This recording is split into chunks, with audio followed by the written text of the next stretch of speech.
Well, unlike the quarterbacks, the running back class is absolutely loaded. This is going to be a lot of fun, this show. Brendan Albert is back. I'm Adrian Fenke. We're doing our top 5 running backs. Our NFL draft preview continues. So, welcome back, dude. Let's do it, man. Let's have some fun. Yeah, hell yeah. So, 2013, 2014, 2 years straight where a running back didn't go in the first round. Then, over recent years, we've seen Todd Gurley go, we've seen Zeke go, and this year, another great class where you're going to have guys like Leonard Fournette and Dalvin Cook at least go in the first round, and you might have a couple more as well. Yeah, I agree with you. I mean, here's the thing, guys. We hear this kind of thought all the time of, you don't draft a running back in the first round. Well, no, you draft the best 32 talents in the first round. If that's a running back, then you draft him in the first round. I mean, look, we look at guys like Zeke, and there was no doubt Zeke had the talent to be a first rounder. Todd Gurley, no doubt. In fact, actually, if I remember correctly, the Rams traded up to get Gurley. So, teams value running backs. But you know what they value more than anything? They value the top 32 talent, because if you don't draft elite talent in the first round, you become the Cleveland Browns. Okay, so it doesn't matter in your position. If the best player available is a back, is a safety, is a corner, is a linebacker, you draft him. That's just the way it works, guys. So with this year, I think we're going to see 3, and we'll talk a little about the order here in a moment. Yeah, where do you think this assumption derives from? I'm curious how you're going to answer that. I think, why? Why can't they be drafted in the first round? Yeah, I mean, I think you're fair, Adrian, and I think the natural reasoning is, if we look at the carries per game, I would probably say the average carry per game for backs is probably anywhere between 13 and 18 a game. The guys who are getting more than that are going to be your all-purpose guys. So your David Johnsons, your AP, he's kind of obviously taking a little bit of a slide. Marshawn, he's obviously, kind of retired, I guess. So there's a couple guys, LaShawn McCoy. But here's the thing. Guys like LaShawn McCoy and David Johnson, what a lot of people don't understand is a lot of teams, they come to line with 2 play calls set, maybe a run, maybe a pass. And then we'll see this kill call go to the second play. So what happens a lot of times with these guys like David Johnson and LaShawn McCoy, they might be getting probably 3 to 5 more run calls a game because their skill set is so that they're never coming off the field. So if a play gets killed and it's checked into a run, they're still on the field. So when we're looking into some of the skill set of some of these guys, I think we have a lot of guys who are going to fit into that role and not necessarily the only run the ball on first and second down, and then third down I come out and I hang out next to coach kind of running backs. And this era of running backs, they could all catch the ball out of the backfield. And that's where the position is going. I mean, you look at a guy like Christian McCaffrey, he can run routes like a wide receiver. It's incredible. But the number one guy on my list is not great out of the backfield. That is Leonard Fournette out of LSU. So he shows up at the combine at 240, drops 12 pounds for his pro day. I thought that was kind of funny. But yeah, dude, this dude is going to be explosive. 240 pounds, the run to 40 that he did, basically the same time as Dalvin Cook. That's incredible. Leonard Fournette is a beast. I like him a lot. Now, there is a little bit of a worry, just because I feel a little Jadeveon Clowney in him. But overall, I think he's a stud. I think he's the best running back in this class. Leonard Fournette's the guy. Yeah, I think that's all completely fair. Now, here's one thing I'll say about running backs. More than rankings, more than 40-yard dash, more than how they catch the ball, more than their game film, the most important thing is how do they check out medically. Running backs, traditionally, guys, they're the quickest burnouts in the NFL because of the physical pounding these guys take in practice and then games too, of course. So all of these, the top 3 backs, all missed significant time this past year in college. So we need to understand here, guys, that no matter who gets drafted, it's going to play a large role what that team's medical doctor cleared or didn't clear. And understand, guys, that each doctor can have a different report on a player. Now, that said, Leonard Fournette's that dude. I mean, he's straight up that dude as a top 5 talent. Honestly, if he got drafted number 1, number 2 overall, I would have said, you know what? Yeah, his talent's there, and I don't have a problem with it. But again, the team who makes the most sense for him with his physical, nasty running style is no doubt in my mind the Panthers. The Panthers this past year saw this awesome stat on Pro Football Focus, which I'm a huge fan of.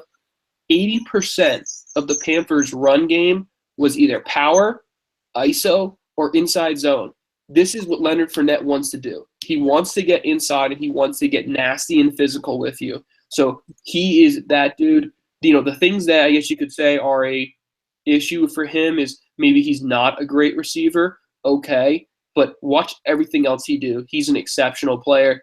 I don't see any way he gets drafted outside of the top 10 unless we're some serious medical concerns that we don't know about. Yeah, and that's a great point with the power, man. He's got the size, he's got the strength and power, and some speed too, obviously, there as well. So Leonard Fournette, number 1 for both of us. Now, your number 2 is not my number 2, so I'll let you go with your number 2. You know, maybe it's the fact that I moved from the East Coast and I'm living out here in the West Coast now, so I got to hold it down for, you know, Dub C and all the West Coast family out here. Bring my boy Christian McCaffrey over, man. I'll take every bit of what he's got. Christian McCaffrey's ability to return the ball and punt and kick, no doubt he helps me. He can walk on, be a starter right there. You know, his athleticism in the route tree, honestly, I would have zero surprise, Adrian, if Christian McCaffrey a year from now has the most receptions of any player in the 2017 draft. Now, of course, that's completely based upon, you know, what team drafts him and how they use him and all that. But his skill set is there. Route running, very, very patient back. You know, kind of we see a lot for Le'Veon Bell. A lot of times he'll kind of, you know, hold that guard, keep his vision. But the thing is patience is all well and good, but it's his acceleration that makes him that good. So, you know, Christian McCaffrey is awesome. The concern, I guess you can say, is, you know, where does he go? Yeah, he's not huge. I mean, he's obviously not put together like Fournette, but he's pretty similar to Cook. Durability is a concern too. I mean, I think he's probably going to go in the middle of the second round. I think teams like Indy and the Eagles make a ton of sense for him to go. So I'll let you go and tell me why, you know, who's your number 2, dude. Well, my number 2 guy is Dalvin Cook. I think he's explosive. I see for McCaffrey, my thing with him is I don't know, is he going to be able to take the pounding of 20-plus carries a game? Is he going to be able to do that? But I like your point, though, of, you know, because they run a lot of that outside zone type of stuff that and he's really good at running that. I mean, setting up his blocks, pressing the line of scrimmage, he's really great at that, and that burst that you talked about, because he does have it.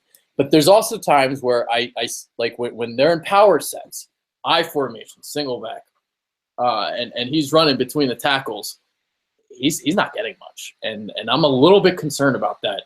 And that's what it is for me. See, Dalvin Cook, I think he's a little bit better between the tackles, but I mean, it's not like much of a difference. Both of these guys, they get hit, they go down. You're not going to churn forward like a Leonard Fournette. Obviously, more power, more strength. But Cook, I think he's a little bit more explosive. I think they're both pretty adept at catching the ball out of the backfield, although I think McCaffrey is a better route runner. And you know, he ran a lot of those option routes from the slot and lined out wide, and that's something actually the Eagles really like to do on like 3rd and 5s. They did that all year with Darren Sproles. So McCaffrey would actually fit in very, very seamlessly here. But I wouldn't pick him at 14. That's the thing with me. If the Eagles were late in the first round, sure, grab him. He's a perfect fit for the offense. But I'm not taking him at 14. Yeah, I mean, there's 4 teams that I think McCaffrey really makes sense for. Philly and Indy make a ton of sense. And then later, we're looking at teams like Green Bay and Detroit. Those teams, New England. He's white. I mean, New England's going to take best player available, but Actually, no, they don't have a first-round pick. What am I talking about? Yeah, I don't see any way McCaffrey gets out of the first round. You know, the issue, though, with those 4 teams I just rattled off, all 4 of them need corners bad. So what could happen is if all the corners are gone by the time Green Bay gets there, then maybe he slides and goes to Green Bay. Where I think he really excels over my three-guy Cook. Cook is a very good route runner out of the backfield, which is good. Yeah. McCaffrey's a very good route runner, period. Period, yeah. Dude, he runs routes better than the wideouts in this class. No doubt. So Dalvin Cook, he's my three guy, and Dalvin Cook is a great outside zone runner. The team we talked about this last time. The team I think he would be dynamic in is in that NFC East and going to the Redskins. What Washington wants to do is add more, get nasty, or get physical. They added Big Sheriff last year in the draft, and he was a great addition for them. He would be an awesome fit there, very dynamic. The guy that he reminds me of is the edge. If we remember a minute ago, Edwin James from the Colts does a good job of receiving out of the backfield, but he's not necessarily going to, when the team goes five wide, he's not going to stay on the field. He's probably going to come out now. But McCaffrey is my nod for these three reasons over Cook. Cook is a fumble concern. So that's a big, big issue, especially if I'm taking a guy in the first round. I got to know he's not going to cough the ball up. He also has injury concerns. But you know what? To be fair, so does McCaffrey, so I won't completely knock that. But Cook has a longer line of injuries and then off the field stuff, which we all know that Cook has some kind of things going on back there. That's why I would put him. Now, I hear you. A lot of people are kind of concerned that maybe McCaffrey's not going to handle the physical running of the NFL. But I'll be honest, this is the most Stanford football I've ever watched in my life this past year. There's nothing soft about the way Stanford wants to run that rock. The way there's nothing soft at all. I mean, I do think they kind of changed their offense a little bit for McCaffrey, but they still run that power stuff. Oh, yeah. I mean, we're not looking at Toby Gerhart now. There's a different back here, in Stanford. So that's my top three. Now, Adrian, who do you have at 4? I'm pretty sure I know the answer, but I'll let you take it over here. Yeah, going Joe Mixon. Now, the question with Joe Mixon is where's he going to get drafted? Is he going to go second round? Is he going to fall the third, fourth round? A lot of people in Philadelphia want him. I don't know about that, but yeah, I mean, he's a guy. He's explosive. He's like 225 pounds, and the 4 he ran at his pro day is pretty incredible. Great out of the backfield, so he's got a little bit of everything to his arsenal. Very versatile. So I like Mixon.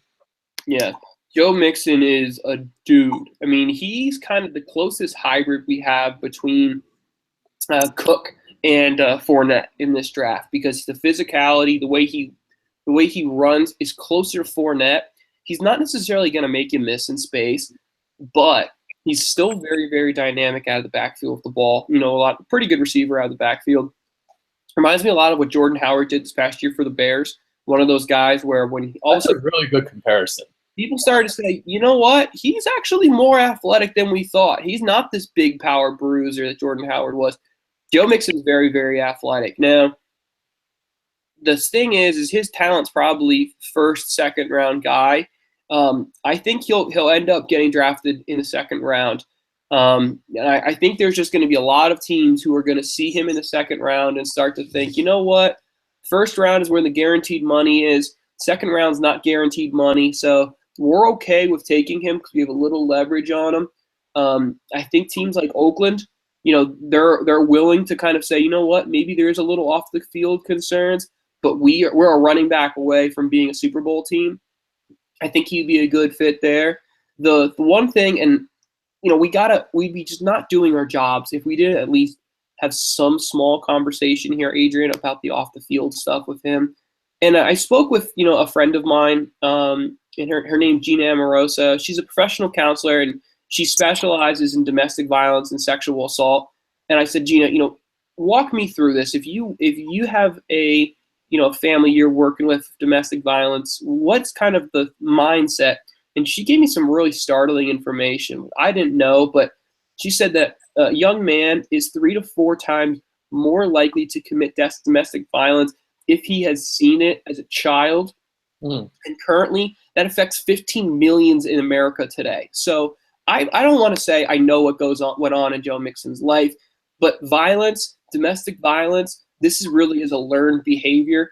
So I'm not excusing Joe Mixon at all. I mean, what he did is flat out foul, but we also need to be aware that this is something that technically is learned, and I think whatever team drafts him has to have a very clear plan in place for how to handle him with personally, and then of course how to handle the PR. I think Joe Mixon's my 4 guy. Talent-wise, I think he's probably the 2, but I see him going in the second round. Okay. Now, my question for you is this, because his off-the-field issues aren't too far off from what Dalvin Cook has done. Yep. Why hasn't Dalvin Cook gotten more of, the Joe Mixon treatment? What do you think about that? It's all on camera, man. I mean, that's the simple truth. Visual. That's the simple truth. I mean, look at what Greg Hardy went through, and look what Ray Rice did. Ray Rice was all on film. And even if we remember back when Ray Rice had all this stuff come out, first thing the NFL did was they suspended him, and the Ravens suspended him. They said, okay, we're going to investigate this. The second the film came out, everyone had to get rid of him and remove him, because they all knew once people see what domestic violence is, all of a sudden now we get up in arms, which is really just bothering. I think we as a country need to do a little better of a job at explaining what domestic violence is, so we all know what it is before we have to see it. I think that's an important thing. So I have a big problem with Dalvin Cook's off the field stuff. I think he probably should be a second round guy, because he has 4 different off the field things, and we could take way too much time, diving into that. But Dalvin Cook and Mixon, I think their off the field stuff deserves to get them in the second round. But that's kind of how I feel about it. Yeah. All right, number 5, who rounds it out? Is this where you're? What was it on the last show you said? Dealer's choice, man. Another dealer's choice for running back. Dealer's choice. I'm gonna pull out the Kamara card, our running back from Tennessee. I could argue, guys, that he was the most underused player in college football this past year. I mean, there were games where he went largely absent, getting the ball maybe 5 to 10 times a game. And that just says, okay, if you're getting the ball 10 times a game, you're probably a D3 guy. A third round guy. Just because if you're not getting the rock in college, how can I think you're going to be drafted in the first or second round? But we have to remember he's a former receiver. And honestly, we also talked about this with Dobbs. Dobbs is still a big question mark too, because Tennessee didn't do a great job at using him. If you look at the Tennessee staff, there's no coincidence. There's been a lot of changes to that offensive staff this year because of it. I would put Kamara here. His problem is he's too inconsistent with the outside zone stuff. He wants to be an outside zone back, and his skill set is that, but he's patient to a fault. And what I mean by that is he doesn't necessarily keep looking to bounce it, but he's almost waiting for this clear vision hole to open up. And what happens a lot, backside DNs, backside linebackers are now able to flow behind the scene and make a tackle for 2 or 3, where if he would just hit the ball, he'd probably get 6 to 10. Yeah. So Kamara, I have him as my 5th back. He's probably in the 2nd to 3rd round. But I think he's one of those guys where you have to draft him almost willing to say, hey, I have an older back in place, and he's someone I'm going to look to replace him one day. Teams like Tampa, who, Doug Martin seems like it's fallen out of love in the NFL. That would be a team I think would make sense for him. Okay. I've got, maybe this is a surprise to some people. I don't know, but I've got Marlon Mack at number 5, South Florida running back. There's some AAC bias here, Temple's my team. But you look at this dude's vision, really quick, stop and start ability. If he reminds me of a pro, he reminds me of Jahvid Best. Unfortunately, he had all those concussion issues and had to retire from the NFL. But when you think of the jump cutting ability and all that, Mack has it. Also a reliable receiver out of the backfield. So I'm pretty high on Marlon Mack. I picked him over, Dante Foreman. You got Samaje Perine, Kamara you brought up. So I went with Mack at number 5. Yeah, that's completely fair. Honestly, once we get past 3, in my opinion, in this draft, all these guys are rotation back, and there's nothing wrong with that. So that's kind of the problem when it comes to ranking a lot of these guys is it just becomes what one team values is not what the next team's going to value. What's the need for that organization. So, for me, oh, man, I mean, let's talk about Mac here for a moment. Anytime you're a two-time, all-league player that he was the last 2 years, first-team all-league American player, you're doing some things right. So you're not crazy, Adrian, for saying he could be the number 5 back. Heck, he could be a guy we look down the line and say, why the heck didn't we have him higher? I would probably go with Darnell Humphrey. Again, bias, showing West Coast bias here. The San Diego State Aztec. Also, he's a Las Vegas guy too. So now I'm really, really embracing the West Coast here. But, I mean, for a dude out here on the West Coast, he is productive. I watched him play the game against Houston in his bowl game. And honestly, the first half, I was like, I don't see anything special about him. I had the same thought. Yes, I remember that. Yeah. Yep. The best way I could describe his running style, he is a boxer throwing the jab. He's throwing the jab, throwing the jab, throwing the jab. And then all of a sudden, that third and fourth cut, the jab is starting to connect. And now he's able to throw 2-punch, 3-punch combinations. And now Humphrey's loose. And, there's a reason he had all those rushing yards and he's, an NCAA record holder for what he did. Yeah, obviously the size concern is all that for him, but you know what? That's nothing new to him. This dude's been told his whole life, you're too small to do this. So I'm willing to bet on a guy like this. That said, I'm not saying he's going to be a 25 carry guy in the NFL, but yeah, I think anywhere from the 3rd to 5th round is probably a realistic fit for him. Yeah. Yeah, there's some other guys, I like a little bit. I like Kareem Hunt a little bit from Toledo. Now, he's not flashy or anything. He's probably the unsexiest runner in this class, but he's effective. I like Jamal Williams. He's another guy.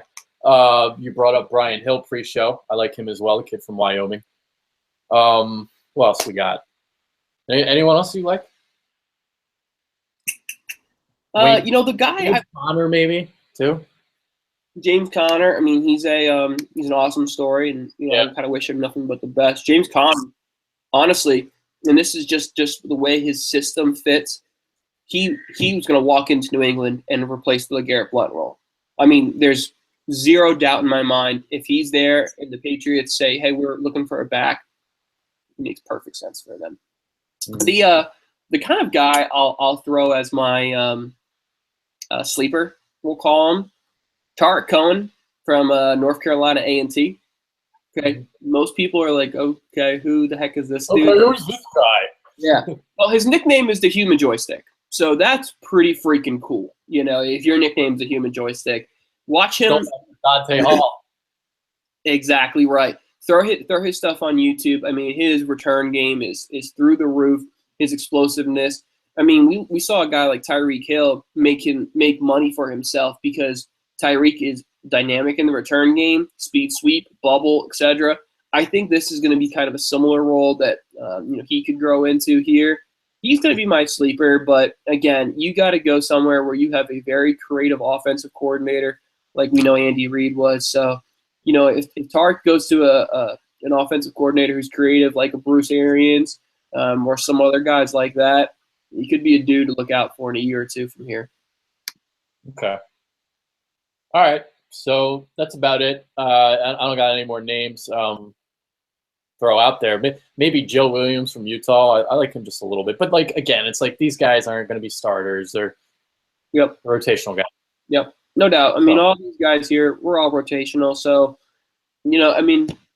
here's the thing. Every now and then we get a guy like a Jay Ajayi who walked in, supposed to be a rotational guy, was a late-round draft pick, and all of a sudden he led the league in rushing. So, just being a rotational guy, that's not something we're saying is a negative thing because everyone's a rotational guy until the opportunity comes. There's a bunch of those guys this year's draft that, hey, if the right opportunity comes, you could have a 1,000-yard rusher here in the 5th, 6th, or 7th round. Yeah. All right, so that about wraps it up. Got 2 shows in today. Got the quarterbacks, got the running backs. Got any final thoughts on this one? I didn't talk about this with the quarterbacks, but I just want to say this aloud. Gunnar Kiel has finally graduated college. America, The man who has spent more time in college than most doctors, Gunnar Kiel, has finally graduated from Cincinnati. Yes, he's draft eligible. I just hope that he goes in the NFL draft, because what I could honestly see happening is he's going to go and become an assistant coach in college, and then I'm going to think he's literally Van Wilder. He just never leaves college. Well, this reminds me of a guy that you know very well, Chris Winkie. Wink, my man. Yeah, your boy. Chris Winkie. He didn't make it to the NFL until he was like 27. Yeah, Wink had other things going on, like playing professional baseball. And honestly, the thing I didn't know until I started, working under him at IMG was his big passion was hockey. And he even said to me, he's like, I probably could have gone pro at hockey. And you stand next to him and the sun disappears and you're just like, yeah, you definitely could have been a defenseman in hockey. I mean, he grew up in Minnesota. Happy for him. Coach Winkie took a job at Alabama, being one of their offensive assistants. So it's probably only a year to 2 years before Coach Winkie's going to be the OC there, and then he's on to bigger and better things. So, if by any small chance he's listening to this, big congrats, Coach. Happy for you. Dude, he's definitely listening. We're the Bitter Birds. Are you serious? All right. So, yeah, we'll wrap it up right here. Brendan Albert, I'm Adrian Fetcu. Let us know in the comment section below. Who's your top 5 running backs? Who's your sleeper? Let us know. So that's it. That's Brendan. I'm Adrian. We're out. Peace. Appreciate it. Thanks, guys. We'll be back tomorrow.